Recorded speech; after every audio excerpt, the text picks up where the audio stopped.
ពីចម្រោបនៅបៀងសម្ភារៈក៏អត់មានដីក៏អត់មានចម្រោបបងប្អូនទាំងក្នុងទាំងក្រៅប្រទេសនឹងជួយខ្ញុំបាទផងខ្ញុំទីតលក្រកូនក៏ពិការចៅកោបពងសូមឲ្យបងប្អូននៅក្នុងក្រៅប្រទេសជួយខ្ញុំបាទកាក់បាទជួយគឺមិនអីហៅទេឲ្យលោកជួយកូនចៅបងឡើងកាប់ដើមស្នោតកាប់ដើមឈើបាន1គីឡូហូបឥឡូវខ្ញុំបាទឈនទៅនៅបានមកដល់ទឹកដីខេត្តព្រៃវែងឃុំចុងពើស្រុកកញ្ជៀតខេត្តព្រៃវែងបានមកជួបលោកគ្រូសាទីតក្រមានចៅឲ្យពងកោបទៀតទីតក្រឲ្យបងប្រុសម្នាក់នេះគាត់ថ្ងៃនេះគាត់រកស៊ីឡើងកាប់ដើមឈើដើម្បីដូរអង្គដើម្បីលក់ចឹងបានមកជួបផ្ទាល់ហើយចឹងបើសិនបងប្អូនក្នុងស្រុកនិងក្រៅស្រុកពិសេសកាក់បាទក្រហមក៏ដោយបើសិនមានតំតានចិត្ត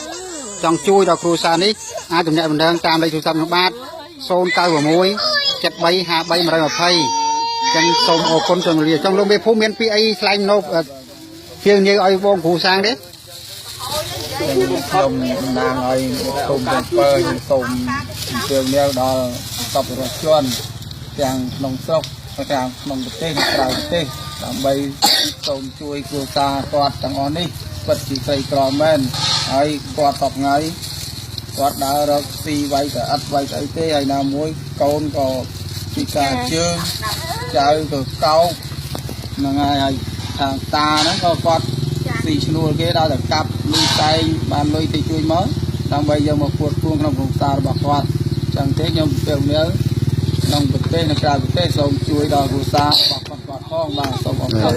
អញ្ចឹងបងប្អូនប្រុសមានពាក្យពេចន៍អីចង់បានអីហ៎ថ្ងៃចង់បានអី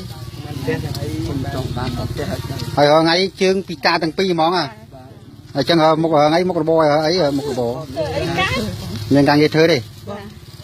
វិទ្យាណាស់ជីវិតអ្នកក្រនិងជីវភាពអ្នកក្រអញ្ចឹងខ្ញុំក៏ធ្លាប់អ្នកក្រដែរ